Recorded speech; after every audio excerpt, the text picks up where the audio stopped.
থরে থরে সাজানো এক একটি বিশাল ওজনের মাছ, যার কোনোটা 10,000 আবার কোনোটার দাম হাঁকা হচ্ছে লাখ টাকার উপরে। গাজীপুরের কালীগঞ্জ উপজেলার বিনিরাইলে প্রতিবছর মাঘের প্রথম দিন বসে ঐতিহ্যবাহী মাছের মেলা, দেশজুড়ে পরিচিত জামাই মেলা নামে। মূল আকর্ষণ জামাইদের বড় মাছ কেনার প্রতিযোগিতা। সেই মাছ কিনে নিয়ে যান শ্বশুর বাড়িতে।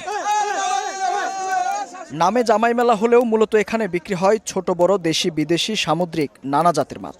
সকাল থেকেই সহস্রাধিক দোকানে মাছের পসরা সাজিয়ে বসেছেন মাছ বিক্রেতারা। চট্টগ্রাম, কিশোরগঞ্জ সহ বিভিন্ন স্থান থেকে এসেছেন ব্যবসায়ীরা। সামুদ্রিক চিতল, বাঘাইর, আইর, বোয়াল, কালীবাউস, শাপলা মাছের পাশাপাশি স্থান পেয়েছে নানা রকমের দেশি মাছও।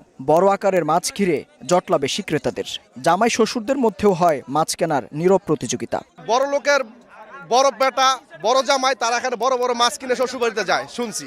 সেই অনুযায়ী আমরা এই মেলাতে আসি এবং অনেক আনন্দ করি। ব্যবসা বড় কথা না, মানে একটা আনন্দ পাই এই মেলাতে মাছ নিয়ে আসলে, সেটা আমরা একটা উপলব্ধি করি সবাই। আইর মাছ, চিতল মাছ, তারপরে বাগাইর মাছ, বোয়াল মাছ, তারপরে পাঙ্গাস আছে, কাতল আছে, রুই মাছ আছে, তারপর মহাশৈল আছে, ব্রিগেড আছে। চিতল, কাতল, বোয়াল সহ অসংখ্য দেশি মাছ, স্থানীয় দেশি যে মাছগুলো আছে এগুলো সবই এই মেলায় আসছে। এবার মেলাকে ঘিরে এলাকায় উৎসবের আমেজ।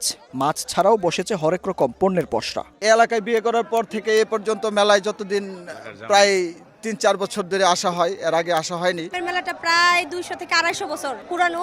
প্রতি বছর পৌষ মাসের শেষ দিনে এই মেলাটা হয়। আয়োজকরা বলছেন প্রতি বছর মেলায় অন্তত 2 কোটি টাকারও বেশি মাছ বেচাকেনা হয়।